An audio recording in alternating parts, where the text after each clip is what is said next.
Hello dear student, মই Chisty sir আৰু তোমালোকে চাই আছা CSC ক্লাছ। এতিয়া মই ক্লাছ 10 ৰ অনুশীলনী 4.1 ৰ 2 নম্বৰৰ অংক আছে 2 নম্বৰ 3 নম্বৰ 4 নম্বৰ এই অংককেইটা সলভ কৰিবৰ চেষ্টা কৰিম। আহা তোমালোকে মোৰ লগত এতিয়া সহযোগ কৰা। এতিয়া কি আছে কোৱেশ্চনটোত চাই লওঁ। ইয়াতে কি কৈছে? এখন তোমালোকে টেক্সট বুকখন উলিয়াই ল'বা। টেক্সট বুকত আছে 106 নম্বৰ পেজ। 106 পেজ নম্বৰত আছে কি আছে 2 নম্বৰৰ অংকটো। তোমালোকে কিতাপখন উলিয়াই ল'বা সদায়। আয়তাকাৰ মাটি এটুকুৰাৰ কালি কিমান দিয়া আছে? কালি আয়তাকাৰ আয়তাকাৰ মাটিৰ কালি কিমান দিয়া আছে? মাটিৰ কালি কিমান দিয়া আছে? 528 বৰ্গ মিটাৰ আয়তাকাৰ মাটি আৰু কালি কিমান দি আছে 528 বৰ্গ মিটাৰ। মাটি টুকুৰাৰ দিশ পথালিৰ দুগুণ বুলি কৈছে। পথালি এইটো পথালি আৰু এইটো দিশ ধৰিলো দিশ দুগুণতকৈ 1 মিটাৰ বেছি বুলি কৈছে। আমি মাটি টুকুৰাৰ দিশ আৰু প্ৰস্থ উলিয়াব লাগে। এতিয়া তোমালোকে চাবা আয়ত তোমালোকে বস্তুটো অংকটো আৰম্ভ কৰাৰ আগে আগে আমি বস্তুটো বুজি ল'ব লাগিব। এইটো আয়ত কুৱেশ্যনটো বুজাই দিছোঁ মই। এইটো মাটি বুলি ধৰা আয়তাকাৰ মাটি, এইখিনি কি পথালি কিতাপত নাই কিন্তু এইবিলাক দেই, কিতাপত ডাইৰেক্ট অংকটো কৰা আছে। পথালি এইটো কি এইখিনি দিশ হয়। পথালি এইখিনি কিমান বুলি আমি পথালি কিমান বুলি কৈছে? এই পথালিৰ কিমান দিশটো কিমান বুলি কৈছে? পথালিৰ 2 গুণ আৰু 1 বেছি বুলি কৈছে।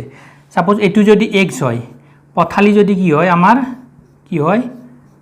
পথালি যদি x হয় হা, দিশ কিমান হ'ব? 2 গুণ বুলি কৈছে, টুৱাইছ x হ'ব আৰু 1 এটা বেছি বুলি কৈছে, 1 মিটাৰ বেছি বুলি কৈছে। এইখিনি তোমালোকে কৈছে, বুজি পাইছা? এইখিনি হ'ল x, এইখিনি আমি যদি x ধৰো তেতিয়াহ'লে এইখিনি কিমান হ'ব? Twice x plus 1। এইখিনি হ'ল দিশ। এইটো হ'ল আমাৰ কুৱেশ্যন। এইটো দ্বিঘাত সমীকৰণটো সিদ্ধ কৰে নে নকৰে এইটো আমি চাব লাগিব। এতিয়া আমি কি বুলি ধৰিম? অংকটো কৰোঁ আহা। 2 নম্বৰ সলিউশ্যন বুলি লিখা। ধৰা হ'ল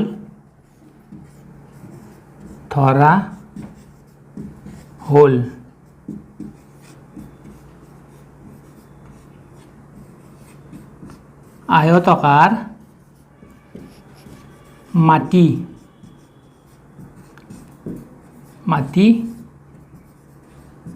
টুকুৰাৰ, তোমালোকে ভালদৰে লিখিবা, পথালি কিমান? x metre. বাকীবিলাক মুছি দিলোঁ। এইবিলাক মুছি দিলে তোমালোকৰ কিবা অসুবিধা হ'ব? এইটো চাই ল'বা তোমালোকে, এইটো ড্ৰ কৰি ল'বা, তেতিয়া সুবিধা পাবা। হয়, মুছি দিলোঁ। এতিয়া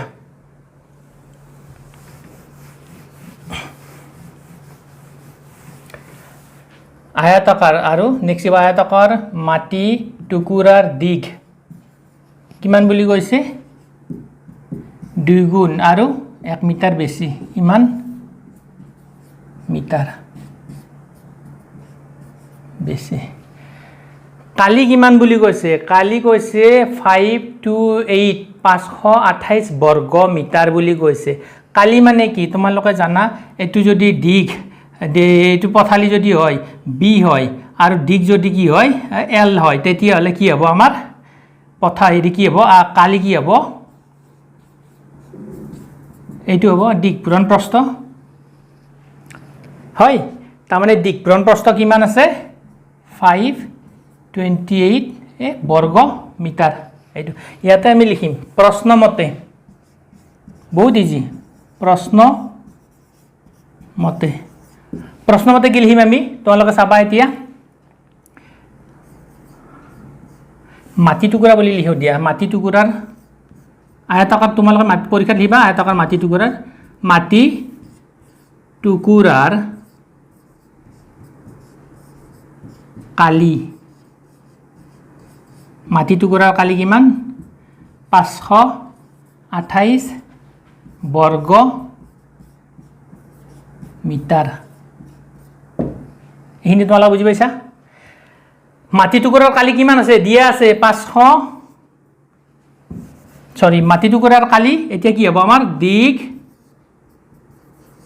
পূৰণ প্ৰস্থ পথালি 528 এইবিলাক ইউনিটবিলাক পিছত লিখি থাকিবা তোমালোকে দিগ কিমান আছে এইটো twice x plus 1 into প্ৰস্থ কিমান আছে x 528 যেটো আছে হেইটো লিখা এইটো মাল্টিপ্লাই কৰা x এৰে এইনিক মাল্টিপ্লাই কৰা 2x square plus x is equal to কি হ'ব 528 কি হ'ব এতিয়া twice x square plus x minus 528 plus 528 ইফালে আনিলে minus 528 হ'ব হয় তাৰ মানে কি এইটো কি কৰে আমাৰ দ্বিঘাত সমীকৰণটো কি মাটিৰ এই যে পঠালি আছে ই কি কৰে দ্বিঘাত সমীকৰণটো কি কৰে আমাক স্যাটিসফাই কৰে সিদ্ধ কৰে ঠিক আছে এইখিনি তোমালোকে বুজি পাইছা এইটো হল আমাৰ উলিয়াবলগীয়া অংক তাৰ মানে এইটো আমি চালো আমি দ্বিঘাত এই যে সমীকৰণটোত আমি পাও নে নাপাও পাইছো ঠিক আছে নেক্সট অংকটো আমি কৰিম এতিয়া এইখিনি তোমালোকে নিশ্চয় বুজি পাইছা এইখিনি এক্সাম্পলৰ কাৰণে দিলো তোমালোকক হয় এতিয়া নেক্সট আমি আগবাঢ়িম নেক্সট আমাৰ 3 নম্বৰ অংকটো এইখিনি তোমালোকে লিখি লোৱা ভিডিওটো পজ কৰি পেলাই এবাৰত বুজি নাপালে দুবাৰ চাবা নেক্সট কি আছে 2 নম্বৰ অংকটো 2 নম্বৰ অংক এটো আছিল 2 নম্বৰৰ 1 নম্বৰ অংক এটো চাবা দুটা ক্ৰমিক যোগাত্মক অখণ্ড সংখ্যাৰ কি পূৰণফল কিমান বুলি কৈছে 306 বুলি কৈছে এটো কি পূৰণফল তাৰ পূৰণফল দুটা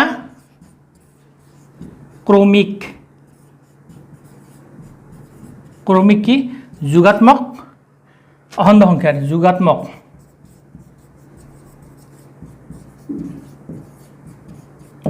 অখণ্ড সংখ্যাৰ কি পূৰণফল কিমান বুলি কৈছে 306 আমি সংখ্যা দুটা উলিয়াব লাগে তাৰ মানে দ্বিঘাত সমীকৰণটো ইয়াৰে উলিয়াব লাগে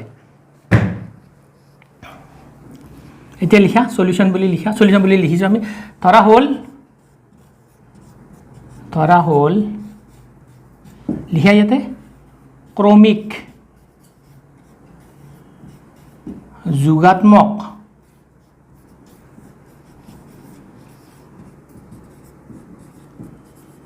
সংখ্যা দুটা কি ক্ৰমিক যোগাত্মক সংখ্যা দুটা কমে এটা x ধৰা আৰু এটা x plus 1 হ'ব এইটো সংখ্যা দুটা ধৰিছো আমি হয় ঠিক আছে এতিয়া চাবা প্ৰশ্ন মতে কি বুলি কৈছে সংখ্যা দুটাৰ পূৰণফল কিমান বুলি কৈছে 306 সোৱা এতিয়া মাল্টিপ্লাই কৰা x স্কয়াৰ হল আকৌ কি হ'ব x এইটো কৰিবা x কি হ'ব 306 এইখিনি বুজিবৰ কাৰণে দিলো এতিয়া মই মুছি দিলো তোমালোকে নিশ্চয় বুজি পাইছা কি হ'ব এতিয়া x square plus x minus 306 সোৱা এইটো দ্বিঘাত সমীকৰণ আমাৰ ওলাল হয়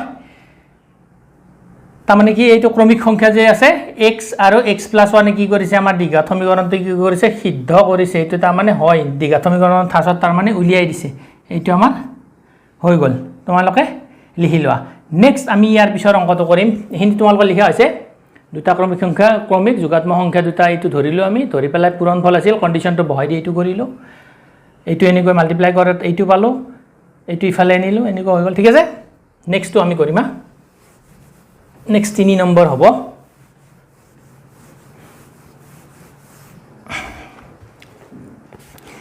ইয়াতে কি কৈছে কোৱেশ্চনটো 3 নম্বৰটো মই হিফালে তোমালোক কোৱেশ্চনটো বুজাই দিছো ৰামৰ মাক তেওঁতকৈ 26 বছৰ কি ডাঙৰ এইটো ৰাম আছে ৰাম আৰু এইটো মাক কিমান ডাঙৰ বুলি কৈছে 26 বছৰ ডাঙৰ 26 ইয়াৰ্ছ কিমান বুলি কৈছে ডাঙৰ হয় তেওঁৰ বয়সৰ গুণফল বছৰত তেওঁৰ বয়সৰ গুণফল বছৰত আজিৰ পৰা 3 বছৰ পিছত হ'বগৈ কিমান 360 তেওঁলোকৰ যেটো আজিৰ পৰা 3 বছৰ ৰামৰ এটো ৰামৰ বয়স আছে আৰু এটা মাকৰ বয়স আছে 3 বছৰ পিছত এই 3 বছৰ যে আছে 3 বছৰ পিছত ইয়াতো 3 বছৰ পিছত ইয়াতৰ কি 3 বছৰৰ পিছত তোমালোক সব অংকটো বুজিলো তো মেন 3 বছৰৰ পিছত ইয়াতৰ কি হ'ব কি বুলি কৈছে গুণফল কিমান বুলি কৈছে 360 হ'ব বুলি কৈছে হয় আৰু ৰামৰ বৰ্তমান বয়স আমি উলিয়াব লাগে তাৰ মানে কি আমি দ্বিঘাত সমীকৰণ হয় নে নহয় এইটো সিদ্ধ কৰে নে আমি চাব লাগিব এতিয়া চোৱা তোমালোকে সলিউশন বুলি লিখা ইয়াতে 3 নম্বৰ সলিউশন ধৰা হ'ল ৰামৰ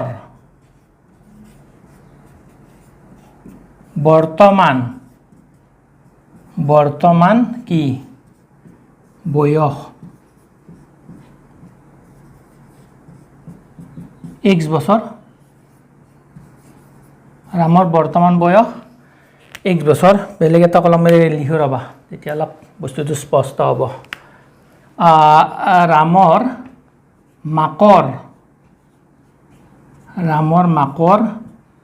বয়স হেতু টাইমত আৰু যেতিয়া ৰামৰ x বছৰ আছিল ৰামৰ আছিল x বছৰ মাক বোলে 26 বছৰ ডাঙৰ তাৰমানে মাকৰ কেতিয়া বিয়া হৈছিল হেতু তোমালোকে এতিয়া ইয়াৰ পৰা ক'বই পাৰিবা 27 বছৰ আগত বিয়া হৈছিল 27 বছৰ আগত বিয়া হওঁতে কি হ'ল ৰাম জন্ম পালে 1 বছৰ পিছত মাক কিমান ডাঙৰ হ'ল মাক 26 বছৰ ডাঙৰ হ'ল ঠিক আছে এইটো হিনি পালো আমি এতিয়া প্ৰশ্নমতে কি কৈছে আমাক ৰামৰ 3 বছৰ পিছত আমি লিখিব লাগিব 3 বছৰ সিৰিয়া যাব লগা হৈছে আমাৰ এতিয়া 3 বছৰ পিছত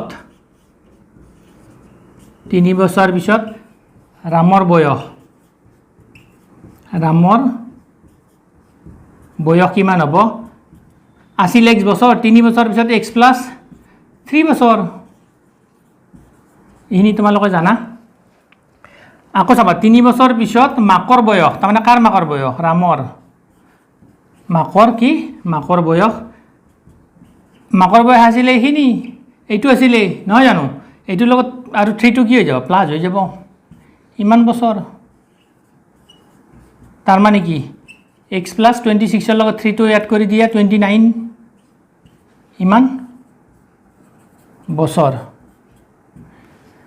এহিনি ভালো প্ৰশ্ন মতে এতিয়া চাবা তোমালোক প্ৰশ্ন মতে আমাক কিবা এটা কৈছে প্ৰশ্ন মতে কি কৈছে এই মাকৰ 3 বছৰ পিছত ৰামৰ বয়স আৰু মাকৰ বয়সটো যদি আমি পূৰণ কৰো তেতিয়া হলে আমি কি পাম এইটো পাম 360 হয় এতিয়া লিখিলো x plus 3 প্ৰশ্ন মতে x plus 3 ৰামৰ বয়স 3 বছৰ পিছত মাকৰ বয়স 3 বছৰ পিছত গুণফল কিমান হ'ব 360 হ'ব 360 এতিয়া চাবা এই মাল্টিপ্লাই কৰা x স্কয়াৰ হ'ব ঠিক আছে এইটোৰে মাল্টিপ্লাই কৰা 29x হয় এইটোৰে মাল্টিপ্লাই কৰা 3x আৰু এইটোৰে মাল্টিপ্লাই কৰা কিমান হ'ব 3 গুণ 27 27 ৰ 7 ইফালে 2 গল 6 2 8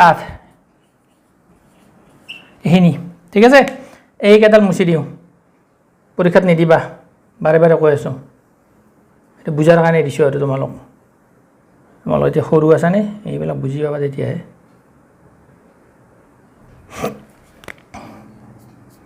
এতিয়া এইটো চাই লম এইটো কি হল এইটো যোগ কৰি দিয়া কিমান হল 32 ঠিক আছে এটা কাম কৰা 87 টো এনেকৈ থাকক এইটো ইফালে লৈ আ 360 টো ইফালে আনিলে মাইনাস যাব কাৰণ হেতু প্লাস আছে নে ইফালে